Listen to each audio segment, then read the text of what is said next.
আজ আমি বানাবো ঘরোয়া পদ্ধতিতে আমের কাসুন্দি।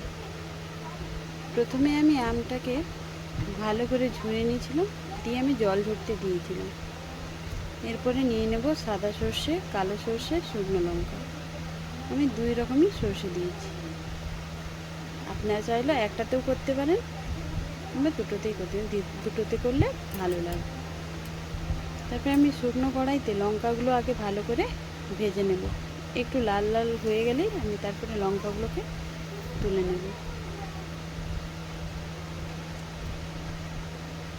ওই কড়াইতে এরপরে আমি সর্ষে দুটোকে একসঙ্গে ভেজে নেব।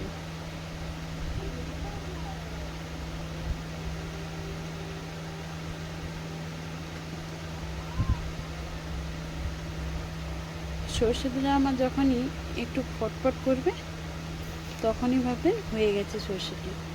সর্ষেটা এবারে আমি নামিয়ে নেব। নামিয়ে নেওয়ার পরে আমি এই সর্ষে লঙ্কাকে শিলে গুঁড়ো করে নেব। আগে সর্ষেগুলোকে গুঁড়ো করে নিচ্ছি, খুব মিহি করে গুঁড়ো করব না, আধা ভাঙা করে আমি সর্ষেটাকে গুঁড়ো করে নিয়েছি। এরপরে লঙ্কাটাকেও আমি ওই শিলেই গুঁড়ো করে নেব।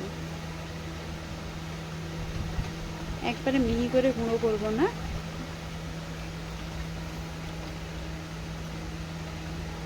এবারে যে যেমন ঝাল খেতে পারেন সেভাবে লঙ্কা দেবেন। আমাদের বাড়িতে বেশি ঝাল খায় না, তাই আমি কম করেই লঙ্কা দিয়েছি।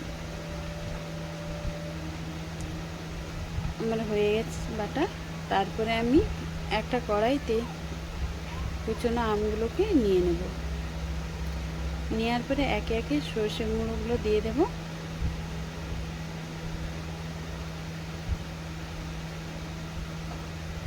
বেটে রাখা লঙ্কা গুঁড়োটাও দিয়ে দেব। এবারে পরিমাণ মতো নুন দিয়ে আমি ভালো করে মেখে নেব। যতটা নুন লাগবে ততটা নুন দিতে হবে। পারলে আপনারা একটু মিষ্টিও দিতে পারেন, আমি এখানে মিষ্টি দিইনি। ভালো করে মেখে নেওয়ার পরে এবার আমি সর্ষের তেল দিয়ে আবারও আমি ভালো করে মেখে নেব। দেখুন মাখাটা কত সুন্দর হয়ে গেছে। এবারে আমি একটি কাঁচের জারে ঢুকিয়ে দেব। দেওয়ার পরে যতটা তেল বাকি থাকবে আমি এবার ভর্তি করে তেল দিয়ে দেব। তেল যত বেশি থাকবে আচার তত ভালো থাকবে। আমার কাসুন্দি রেডি হয়ে গেল।